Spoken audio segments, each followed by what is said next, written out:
Hey everyone, welcome to Reddit Readout. Today we are checking out Confession. Story 1. I gave my friend bathroom PTSD, trigger warning. TW, mentions of suicide, self-harm, blood. So I was like really sick mentally and physically. I lived with my BSF and their GF. It was extremely toxic between my mental, their fighting, substance issues/abuse. Well, on my birthday I woke up feeling horrible, which was pretty normal for my mornings then, so I thought I could shake it like normal, or hopefully shake it considering it was my birthday, but I just couldn't. I ended up having what I call now a flare-up, but essentially I was puking acid or dry heaving until acid came out, the same with the other end. Now I had medication for all of this, but I wasn't taking it on a set schedule, and I had been in and out of the ER for the flare-ups with no answers for what it was. Trigger warning. So I tried to do what I normally do, is sit in hot water, whether that's a bath or shower. I tried both and nothing was working, and I had been in the bathroom now all morning trying to stop being in pain.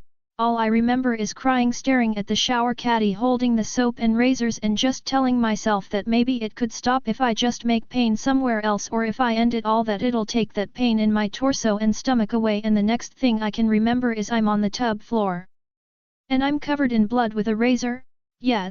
So I called out to my friend for help, and she ended up helping me out and helped me get clothes on and took me to the emergency room, and then had to come back and clean up the vomit bucket and all the water and blood after listening to me be sick all morning. Sad face. Honestly, I wish I wouldn't have done it or just cleaned myself up, because looking back on it now, she didn't deserve to have to deal with any of that. We're no longer friends now for a different reason, but I can't help but feel so shitty, especially cause she still lives there. Anytime I think about it, I wish I could take it back. I've apologized multiple times. I've changed my ways, that's for sure too. I've stopped using substances to cope. I take my medication regularly. I listen to my body and my triggers. I just wish it didn't have to come down to what it did and how it affected others. Story 2. I steal and it's a problem. I didn't know what to put this under, so here I go. I have been stealing since I was 6. Don't know why it started, I just know I did it and have done it ever since. I'm 15 BTW, I still do it, and I never feel guilt about what I steal. Like I have stole books, art supplies, phone cases, a Starbucks cup and a couple other things. It's bad, I know, but I don't use ally care, but I need help and haven't told anyone ever. And when people ask when or where I got it, I always say, oh, I don't remember any ideas on how to stop. Story 3. I stole an entire collection of the Harry Potter series from my primary school library. I had already borrowed the total number of books I could, and I had been waiting for weeks to read the Order of the Phoenix, so I kinda just snuck it into my bag when the librarian was doing something else. Then I felt super guilty, so I decided to return it the next day, but when I went back to the library, the entire collection of Harry Potter books was just there, so I kinda snuck all of them home. I was so fucking desperate I even snuck one home in my pants. And then suddenly the library went under renovation for a few months, so I had to hold on to the books for safekeeping, of course, and I have been safekeeping them for the last 5 years now. I really want to just go and return the books back, but I'm scared and nervous because I won't know what to say. Story 4. I am crazy about an older man and then he blocked me. Good evening, friends. I confess to you that I have developed a strong obsession towards a person whom I barely know or don't know at all. This individual is a man who is roughly twice my age, 23. I have this feeling as if I have known him for a long time, as we frequently exchange glances. I often feel his eyes on me. Sometimes he even initiates conversations with me. Lately, I have been seeing him more often, and I've found myself thinking about him strangely frequently, even involuntarily, during the past few nights. I find it difficult to gauge the current situation and whether there might be mutual interest between us. Since I only caught his name briefly, a few nights ago, I resorted to searching the internet and eventually stumbled upon his account. Yes, it may have seemed a bit stalkerish, in a way. Additionally, I don't have a Facebook or a proper Instagram account, so I attempted to contact him through my fake Instagram account. However, when he tried to follow me, I panicked because that account only follows a few of my closest friends and perhaps a few random accounts. It was clear that he would immediately make a connection to me, so I removed him as a follower and tried to tactically message him, expressing admiration for his artwork. Unfortunately, he didn't respond to that and merely asked, "Who are you?" I mentioned that I preferred to maintain my anonymity for now. Consequently, he blocked me without any further interaction, and now I can no longer indulge in any wild fantasies involving him, as if the string or bond I had with him has been severed. I'm not sure how to maintain contact with him, as I would never dare to approach him or reveal that I have feelings for an older man. I apologize for sharing so much of my personal story, but I needed to get it off my chest and hope that you may have advice or insights to offer. Perhaps you have had similar experiences or can help me better understand this situation. Thank you for your attention and support.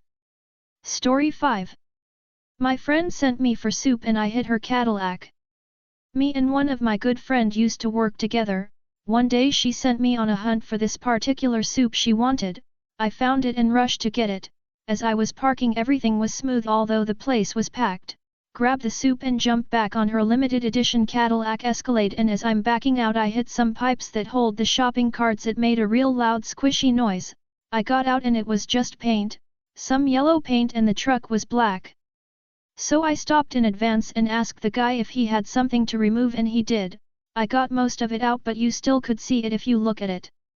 I never told my friend. 2 weeks later we went out to dinner, and when we came out the restaurant she could see it because the lights were shining on the truck. She said someone must hit my truck. We call the cops, they made a report and insurance paid. And it's been 13 years, she still don't know. Story 6. I've never worked a full 8-hour day and I can't tell if it's normal. I am in sales and have been doing it for a few months. I'm hybrid. I go in 2 to 3 days a week and typically go in from 8:30 a.m. and leave either after lunch or around 4 p.m.